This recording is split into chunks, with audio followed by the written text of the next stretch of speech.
ریاحین الشریعہ، اس کی 6 جلد کے اندر جو کتاب ہے، پیغمبر اسلام کی ایک زوجہ نے خواب دیکھا تھا،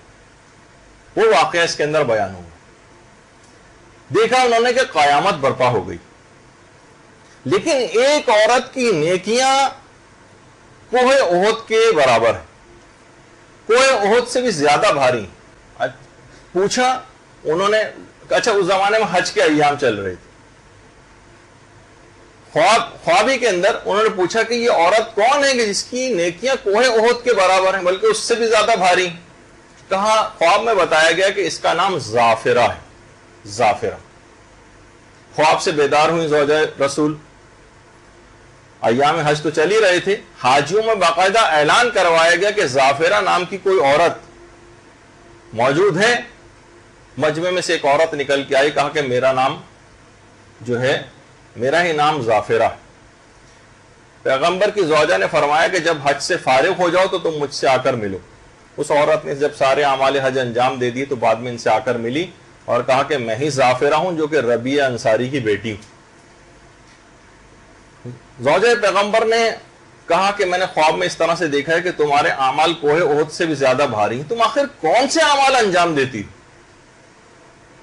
کون سے اعمال؟ تو انہوں نے کہا کہ 3 اعمال الخصوص مجھے ایسے محسوس ہوتے ہیں کہ جن پہ میں ہمیشہ سے عمل کرتی آئی ہوں اور کبھی اس کے اندر ناغہ نہیں کیا، لگتا ہے کہ شاید اسی کی وجہ سے یہ نیکیاں مجھے حاصل ہوئی۔ کہا سب سے پہلی بات یہ ہے کہ آج تک میں نے کبھی نامحرم کے سامنے اپنے مکنے کو سر سے نہیں ہٹایا، کبھی ایک بال بھی کسی نامحرم نے میرا نہیں دیکھا، پردے کی اتنی شدت کے ساتھ پابندی میں نے کی۔ تو ایک تو چیز یہ، بعض اوقات ہوتا ہے نا خواتین کے ساتھ، مثلا چھت پہ اسی طرح سے چلی گئیں، باقاعدہ آپ ایج لے لیتی ہیں بہت سے کہ نہیں کوئی نہیں دیکھ رہا ہوگا، کہیں سے نظر آنا مشکل ہے، کہیں نہ کہیں سے آتے جاتے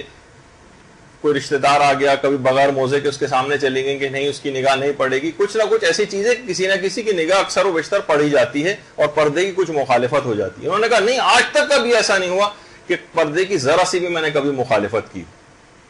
اور دوسری بات یہ کہ آج تک کبھی ایسا نہیں ہوا کہ مؤذن کی آواز میرے کان میں آئی ہو اور میں نے اذان کے الفاظ کو دہرایا نہ ہو۔ یہ دوسری بات ہے کہ جو مجھے لگتا ہے کہ جس کی وجہ سے مجھے اتنی نیکیاں حاصل ہوئیں۔ اور تیسری بات یہ کہ آج تک کبھی ایسا نہیں ہوا کہ کھانا میرے سامنے موجود ہو اور نماز واجب کا وقت آیا ہوا ہو اور میں نے نماز پڑھے بغیر کبھی کھانا کھا لیا۔ یہ 3 وجوہات کی بنا پر کہ دیکھیے کہ وہاں پر کوہ احد سے بھی زیادہ اس کی وہ نیکیاں۔ اور جب انہوں نے یہ بات کہی کہ میں نے ان 3 باتوں کی وجہ سے، تو زوجہ رسول بھی قائل ہو گئی اور کہا کہ طوبی لک یا اختی، دنیا اور آخرت کی ہر بھلائی واقعی تم کو پھر ملنا ہی تھی۔ تو